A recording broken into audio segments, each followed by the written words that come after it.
আচ্ছা বাবা, ইসলাম ধর্মের মন্দিরকে কি বলে? ইসলাম ধর্মের মন্দিরকে আমরা কি নামে চিনি? মসজিদ। মসজিদে কোনোদিন বাবা কাউকে কখনো বসে তাস খেলতে দেখেছেন?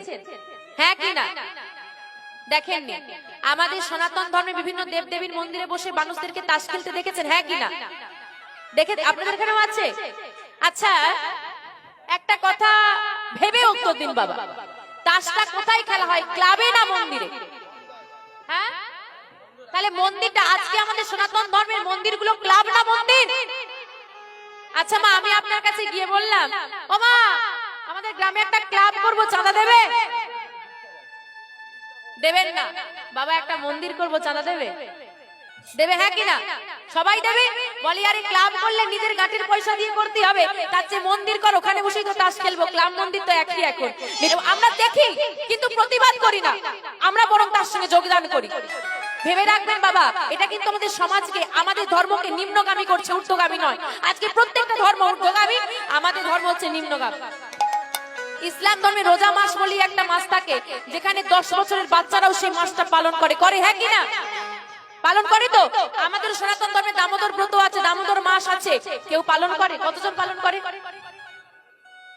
ইসলাম ধর্মে ছোট ছোট বাচ্চারাও তাদের ভগবানের জন্য ব্রত রাখছে, কিন্তু আমাদের ধর্মের আজকের বহু মানুষ 50 বছরের বৃদ্ধাও সর্বস্ব খায়, একাদশী কি জানে না।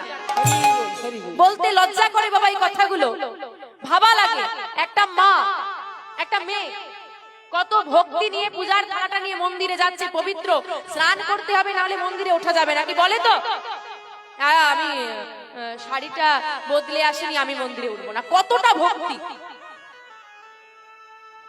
এতটা ভক্তি নিয়ে একটা মানুষ মন্দিরে গেল। মায়েরা মন্দিরে গেলে প্রথমে মন্দিরে পা রাখেন না মাথা রাখেন? হাতটা দিয়ে মন্দিরে ধুলোটা নিয়ে মাথায় দিয়ে তারপরে আমরা মন্দিরের মধ্যে প্রবেশ করি।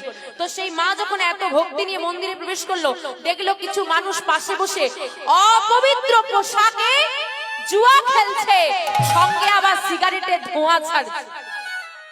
এগুলো ভাবা লাগে, দেখা লাগে। অন্য ধর্মের মানুষ যদি আজকে আমাদের কাছে এসে প্রশ্ন করে এটা তোমার মন্দির, বলো কোনো উত্তর দিতে পারবে কেউ? কারোর কাছে কোনো উত্তর নেই। সৎ পথে থাকো। আবার একটা পশুর মধ্যেও জীবন আছে, একটা মানুষের মধ্যেও জীবন আছে। কি আছে তো বাবা? তাহলে আমাদের তো পশু হয়ে থাকাটাই ভালো ছিল, মানুষ হয়ে করলামটা কি? মানব জন্মটা কেন পেলাম? কি উদ্দেশ্যে মানব জন্ম মা? মানুষ হয়ে জন্মানোর উদ্দেশ্যটা কি? মায়ার মধ্যে আবদ্ধ হয়ে গিয়ে আর মানুষ নেই, আমরা বৃক্ষ সম হয়ে গেছি। যেদিন আমরা এই মানব দেহটা দয়াময়ের কাছে প্রার্থনা করেছিলাম, হে দয়াময় সুন্দর মানব দেহ দাও, দয়াময় জিজ্ঞেস করেছিল, হ্যাঁ রে মানব দেহ নিয়ে তুই কি করবি? আমরা প্রত্যেকে বলেছিলাম, হে দয়াময় মানব জন্ম দাও, আমরা মানব দেহ লাভ করে তোমার দাস হয়ে থাকবো। কি মা সবাই বলেছিলাম তো?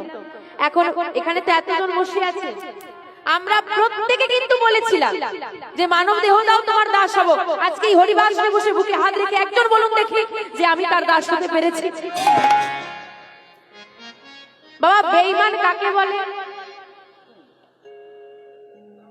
বেঈমান কাকে বলে বাবা? যারা কথা দিয়ে কথা রাখে না। তাহলে দয়াময়কে কথা দিয়ে এলাম, মানব দেহ দাও, তোমার দাস হয়ে থাকবে। তা কথা তো দিয়ে এলাম, কথা রেখেছি কেউ? সবাই তো তার দাস হব বলে মায়ার দাস হয়ে গেছি, ভুলেই গেছি কে আমি, কোথা থেকে এসেছি, কোথায় যাব, কি আমার পরিচয়, কে আমার আপন, কে আমার পর। পরকে আপন করিয়া বসে রইলাম, প্রকৃত আপনকে করিয়া দিলাম পর। যে আমাদের প্রকৃত আপন তাকে আপন করতে পারলাম না। জন্ম নিলাম, পিতা মাতা স্নেহ মমতায় বড় হলাম, পিতা চলে গেল, স্বামীর হাত ধরলাম, স্বামী চলে গেল, পুত্রের হাত ধরলাম, একের পর এক আমাদের হাত ছেড়ে ছেড়ে চলে যাচ্ছে, আর আমরা সেই অস্থায়ী ব্যক্তিগুলোর হাত ধরে বসে আছি। কিন্তু ইহ জগতে যিনি স্থায়ী, যার হাত ধরলে আর কারো হাত ধরা লাগে না, যে আমাদের হাত ধরার জন্য বসে আছে, যে আমাদের হাত ধরার জন্য হাতটা বাড়িয়ে আছে, তার কাছে গেলাম না, তার হাতটা ধরলাম। কি হবে? আমার আমার করে জগতে আমার বলে আছেটা কি?